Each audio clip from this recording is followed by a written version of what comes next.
Here's the expanded first part of your story in 800 words using simple Korean names and basic English. When aliens despaired and turned to humans, only to watch us break. Every rule of war, the large meeting room was silent as the 17 alien. Leaders stared at the holographic display. It showed another planet once full of life, now nothing but a dead rock. This was the 37th colony world lost to the enemy. Ambassador Tech, with his blue skin and 4 eyes, stood slowly. His species was known for being calm, but today his hands shook. The void swarm grows stronger with each world they take, Tech said. His voice translator made his words sound flat and emotionless, but everyone could see his fear. Our best weapons and ships cannot stop them. Admiral Han, the military leader of the Confederation, nodded grimly. His rocky skin cracked slightly with the movement. We have lost 9 homeworlds already. The swarm does not talk. They do not surrender. They only consume. The gathered leaders looked at each other with dread. Their alliance had kept peace for 5,000 years. Their rules of war were fair and noble. Battles were fought in open space with clear declarations and proper formations. It was civilized. It was right. It was failing. There is one option we have not tried, said General Key, speaking for the first time. The small green alien rarely offered ideas at these meetings. Everyone turned to listen. There is a world we have been watching from afar. The beings there are strange. They fight in ways we find disturbing. The room grew tense. Everyone knew which planet he meant. Humans, whispered Ambassador Tech. You want to contact the humans. Admiral Han slammed his stone fist on the table. Impossible. We have records of their conflicts. They use tricks and traps. They hide and ambush. They do not follow proper battle rules, which is exactly why they might help us, General Key replied calmly. The swarm expects us to fight as we always have. The humans are unpredictable. After 3 days of heated debate, the Confederation made its decision. They would send a diplomatic team to Earth. The silver ship entered Earth's orbit quietly. Captain Sewell stood on the bridge looking down at the blue planet. So much water, she said to no one in particular. Their main cities are not even connected by land. Navigator Lim joined her at the view screen. Their history is full of conflict. They have fought over resources, beliefs, even words. They seem to enjoy finding reasons to fight each other. Perfect, Sewell replied. That's exactly what we need. The first meeting with Earth's leaders took place in a building called the United Nations. Representatives from all human nations gathered to meet the aliens. Captain Sewell was surprised by how calm they seemed. She explained the situation clearly. A hive mind species was consuming worlds across the galaxy. The Confederation was losing. Would humans join the fight? General Yoon, the head of Earth's defense forces, asked many questions about the Void Swarm. How did they communicate? What were their weaknesses? What tactics had been tried? With each answer, the human's expression grew more confident rather than more worried. This confused Sewell greatly. You do not seem afraid, she finally said. General Yoon smiled. We have been preparing for alien contact, both friendly and hostile, for centuries. Your void swarm sounds dangerous, but not unbeatable. They have destroyed 9 advanced civilizations, Navigator Lim exclaimed.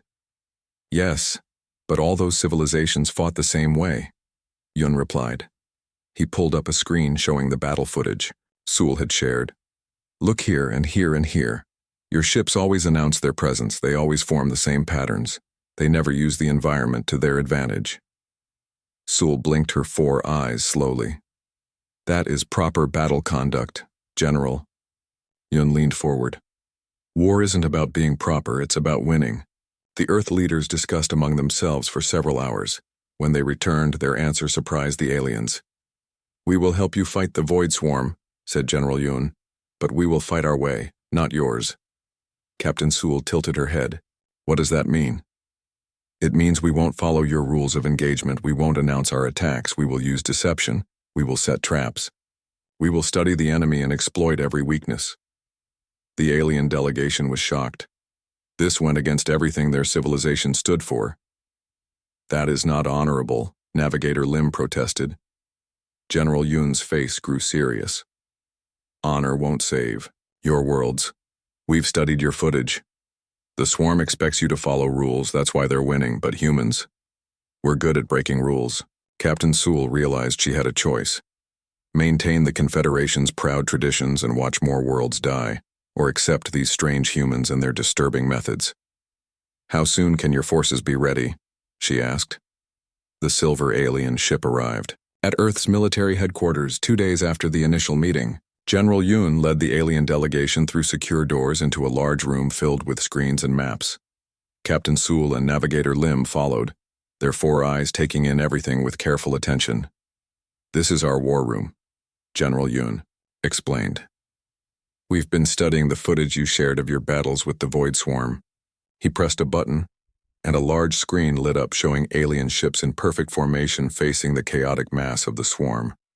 The Confederation ships fired in unison, their weapons powerful, but predictable. The swarm simply adapted, splitting apart before reforming to consume the ships. Your military doctrine is too rigid, General Yun said. You fight like you're following a script, and the swarm has learned your lines. Admiral Kang, Earth's top space warfare expert, stepped forward. Your ships always form the same patterns. You send warnings before attacking. You engage at the same distances. The swarm knows exactly what you'll do before you do it. Captain Sewell's skin rippled with discomfort.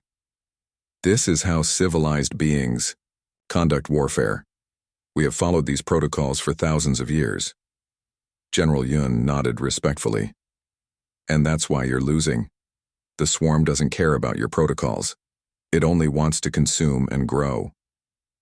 He changed the display to show Earth's military history. Images of ancient warriors hiding in forests, soldiers in camouflage, night operations, and guerrilla fighters flashed across the screen. Humans learned long ago that survival sometimes means fighting dirty, Admiral Kang explained. We use the environment. We study the enemy. We adapt our tactics to exploit weaknesses. Navigator Lim looked troubled. These methods seem dishonorable. War isn't about honor, General Yun replied firmly. It's about protecting your people. The next day, human military experts presented their initial strategy to the alien delegation. The large meeting room was filled with both human and alien officers, all looking at the holographic display in the center. Colonel Jin stood before the gathered officers. Our first advantage is surprise. The swarm has never encountered human tactics before. She pointed to the display showing the Void Swarm's typical attack pattern. They move as one unit because they think as one unit. We can use this against them. Jin outlined a plan involving decoy ships, remote-controlled vessels packed with explosives, and hidden mines deployed throughout space.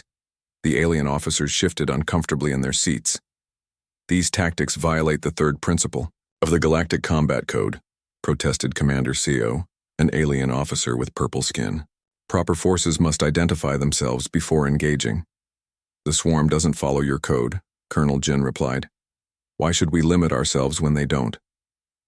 Captain Sewell had remained quiet throughout the presentation. Now she spoke.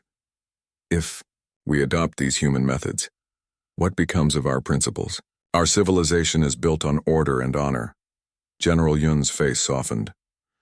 Sometimes we must do difficult things to protect what we love. My ancestors faced similar choices in our own wars. They learned that clinging to tradition at the cost of survival helps no one. The room fell silent as the aliens considered his words. Finally, Admiral Han, who had joined them from the Confederation fleet, stood up. His rocky skin looked more cracked than before, showing his stress. My homeworld fell to the swarm last month, he said quietly. 3 billion lives ended because we fought as we always have. I cannot stand by and watch more worlds die because we refuse to change. He turned to General Yun. Teach us your human ways of war. Even if they disturb us, we must learn. Over the next 2 weeks, human commanders worked closely with alien officers. They taught them about ambushes, guerrilla tactics, psychological warfare, and using the environment as a weapon. Many alien officers struggled with these concepts, finding them deeply uncomfortable. In a simulation room, Major Lee demonstrated to a group of alien soldiers how to set a trap using a small fleet as bait while hiding the main force behind a nearby moon. When the enemy commits to the attack, she explained, the hidden ships strike from behind. One alien officer, Lieutenant Bay, shook his head. This feels wrong, like we are cheating. Major Lee placed a hand on the alien's shoulder. In war, there's no such thing as cheating. There's only winning and losing. And right now, your people are losing. As the training continued, some alien officers began to embrace the human approach. Others remained resistant, but all knew they were running out of time. Reports came daily of more worlds falling to the swarm. The first joint human-alien force gathered near the edge of what was once the Lyra system. 6 months ago, this had been home to 14 billion beings. Now it was just another hunting ground for the Void Swarm. The small fleet consisted of 5 Confederation ships and 3 human vessels, significantly outnumbered by the swarm forces. Captain Bin stood on the bridge of the Earthship Defiance studying the tactical display. Beside him, Ambassador Tech watched nervously. There are over 30 swarm ships detected, Tech said. Our standard protocol would be to form a defensive sphere and engage at maximum weapons range. Captain Bin smiled. That's exactly what they expect you to do, so we won't do that. Instead, Bin sent orders to the fleet. The Confederation ships were to hide behind the system's outer planets, shutting down all non-essential systems to minimize detection. Meanwhile, the 3 human ships would split up. What are you doing? Tech asked, alarmed. Separating forces. Against a superior enemy is suicide. Trust me, Bin replied calmly. This is how humans hunt. The Defiance flew boldly into the system, its engines running hot and visible. It appeared to be a lone ship, perhaps lost or scouting. The Void Swarm, always hungry for new technology and energy, took the bait. 8 swarm ships broke away from the main group and moved to intercept. On the bridge, Tech watched in horror. They will destroy us. We must call for the fleet. Not yet, said Bin. He opened a channel to the engine room. Chief Min, are the packages ready? Ready, Captain, came the reply. As the swarm ships closed in, the Defiance suddenly ejected 20 small objects. They looked like escape pods, but each contained a small fusion bomb surrounded by scrap metal. The swarm, programmed to consume all technology, moved to collect these pods. Now, said Bin. He pressed a button, and all 20 bombs detonated, simultaneously. The explosion ripped through 3 swarm ships, destroying them instantly. The others were damaged but still operational. The Defiance was already running, leading the remaining swarm vessels deeper into the system. Meanwhile, the second human ship, Thunder, emerged from hiding behind a moon. It fired specialized missiles not at the swarm ships themselves, but at the space between them. The missiles released a cloud of microscopic nanobots designed to interfere with the swarm's communication network. Suddenly confused, the damaged swarm ships lost their coordination. They began moving erratically, some even colliding with each other. What have you done? Tech asked in amazement. We've disrupted their hive mind, Bin explained. They can't talk to each other or to the main group. Now the third human ship, Shadow, made its move. It had slipped behind the main swarm force undetected. Using a new weapon designed by human and alien scientists working together, it fired streams of concentrated radiation that targeted the specific frequency the swarm used to communicate. The effect was immediate. The once organized swarm scattered in confusion. Now the Confederation ships emerged from hiding, firing their powerful weapons at the disoriented enemy. For the first time in the war, the Void Swarm was retreating. On the surface of the system's 4th planet, Commander Ju led a mixed team of human and alien ground forces. Their mission was to rescue any survivors from the research station that had been overrun by swarm ground units. The alien soldiers wanted to march directly to the station in formation. Commander Ju shook her head. We move in small groups, stay low, use the terrain for cover, the alien Sergeant Gill objected. This is not how warriors fight. We should face the enemy directly. Do you want to die or do you want to complete the mission? Ju asked bluntly. The alien troops reluctantly followed the human approach. They moved through forests and ravines, avoiding open areas. When they encountered swarm drones, they didn't engage immediately.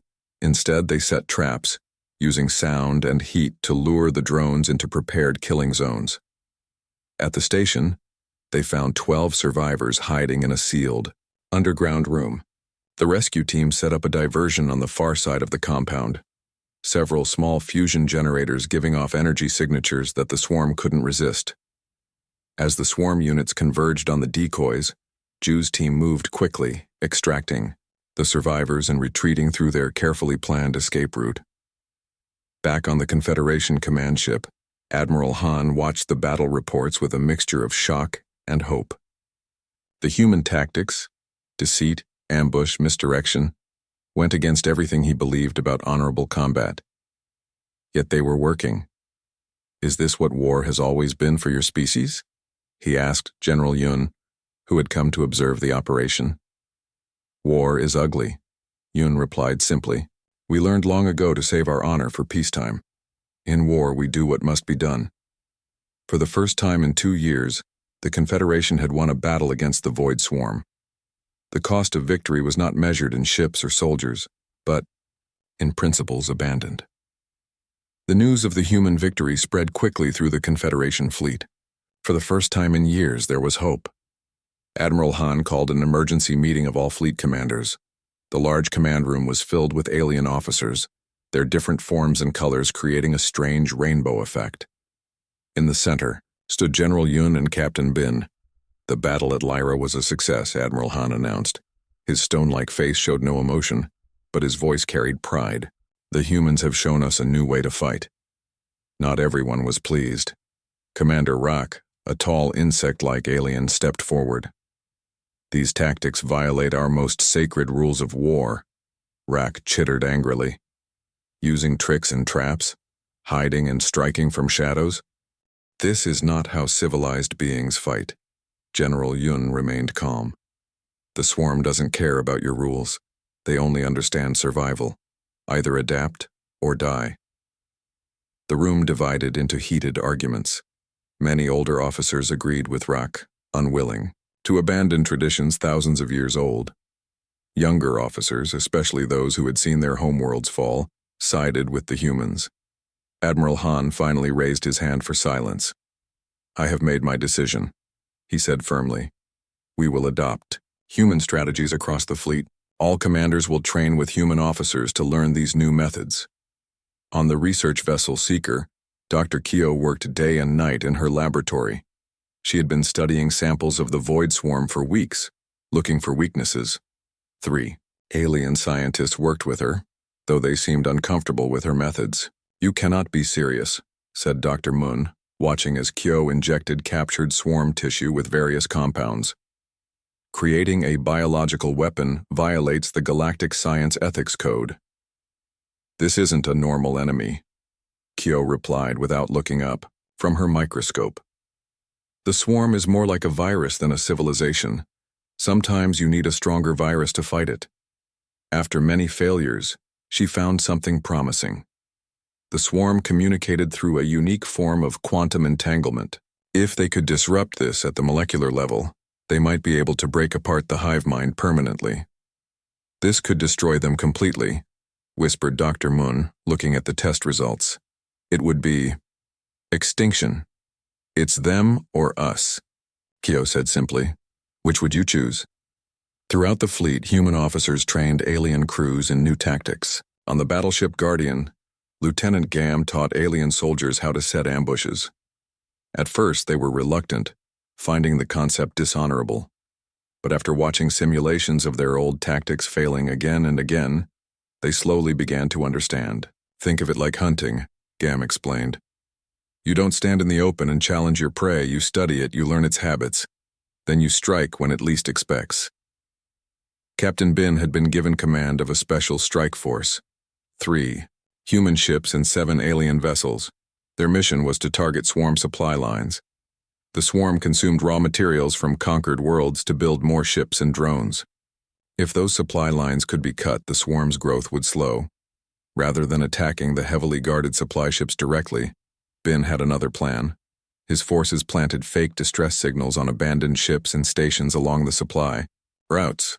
When swarm ships investigated, hidden mines and automated weapons platforms activated, destroying them without risking live crews. "This feels like lying," said Navigator Jun, an alien officer on Bin's ship. "It is lying," Bin agreed. "And it's working."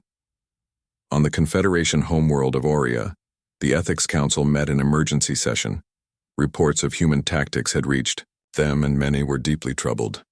"These methods threaten the very foundation of our society," argued Councillor Tan. "If we abandon our principles to win this war, what will we be afterward?" "We will be alive," replied Admiral Han, who had returned to address the council. "The swarm has taken 9 homeworlds already. Would you prefer we lose with honor or win with humans?" The debate raged for days. In the end, pragmatism won over tradition. The council voted to officially sanction the use of human tactics for the duration of the crisis. Across the front lines, the nature of the war changed dramatically. Confederation ships no longer formed predictable patterns. They used asteroids and gas clouds for cover. They set traps and ambushes. They studied swarm behaviors and exploited every weakness. For the first time since the war began, the swarm's advance stopped. In some sectors, they even began to retreat. On his flagship, Admiral Han watched the updated battle maps with mixed feelings. They were winning, yes, but at what cost to their civilization? The air was tense in the Grand Strategic Command Center. Holograms showed the current position of all forces. Confederation in blue, swarm in red. For the first time in 3 years, there was more blue than red on the map. But everyone knew this wasn't over yet. General Yun stood before the gathered commanders, both human and alien. His face showed the strain of months of constant warfare, but his eyes remained sharp and focused. "We've pushed them back, but the swarm is adapting to our tactics," he said, pointing to recent battle reports. "They're learning to expect our ambushes and traps. We need something new, something they can't predict." Admiral Han nodded slowly. "What do you propose?" Yun activated a new hologram, showing a distant star system on the edge of known space. At its center pulsed a strange structure. Not quite a station, not quite a ship. "Our scouts have confirmed this is the swarm's central nexus," Yun explained. "Their hive mind has a physical hub. If we destroy it, we may break their connection permanently." The alien commanders studied the hologram with hope and fear.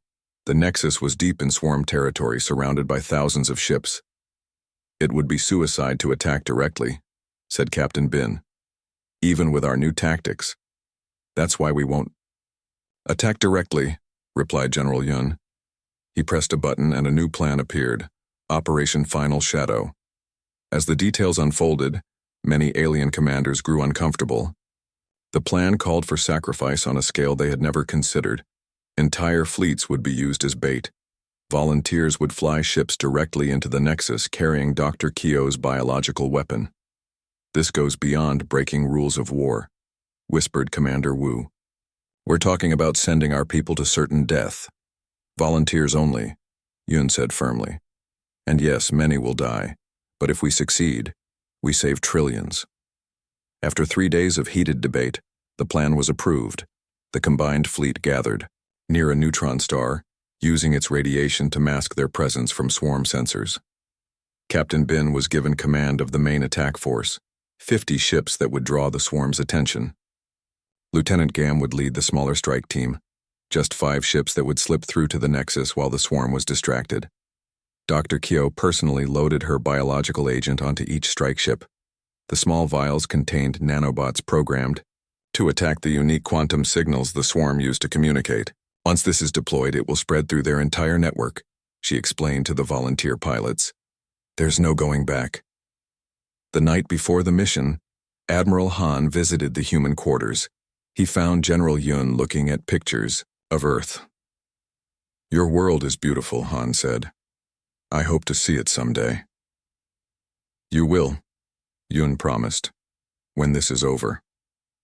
"Our people are very different," Han continued. "Before you came, we could not imagine fighting as you do. It troubled us deeply, but now I understand something. What's that? Asked Yoon. You fight without honor not because you lack it, but because you value life more.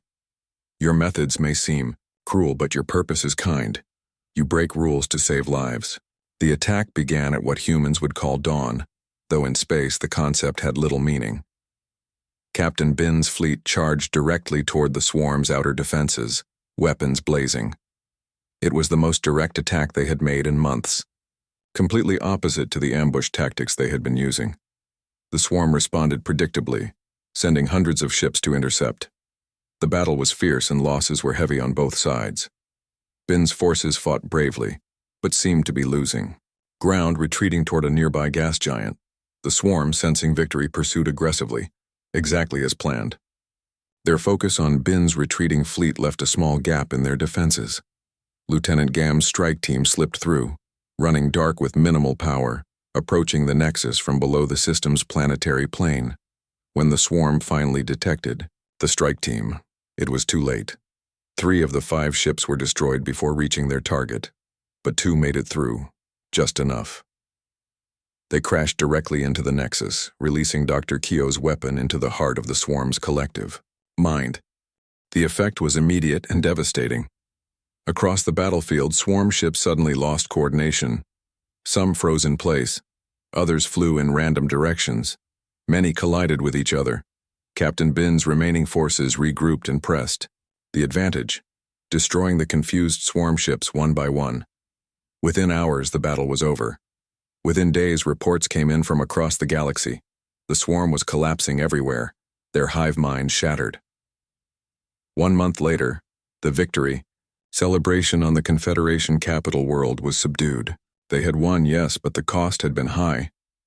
Billions dead across dozens of worlds. Thousands of brave soldiers sacrificed in the final battle. General Yoon and Admiral Han stood on a balcony overlooking the rebuilt city center. What happens now? Asked Yoon. Will your people go back to your old ways? Han looked thoughtful. We cannot. You have changed us forever. Some mourn our lost innocence. Others celebrate our survival, but all know we must find a new path forward. One that honors our traditions while accepting the harsh lessons you taught us. War is ugly, Yoon said quietly, but peace is worth fighting for. In the night sky above them, stars twinkled peacefully. Somewhere out there, remnants of the swarm still existed, but they were no longer a threat, just scattered creatures without direction or purpose. The galaxy was safe, though forever changed by the desperate alliance between aliens and humans and the rules that had been broken to save it.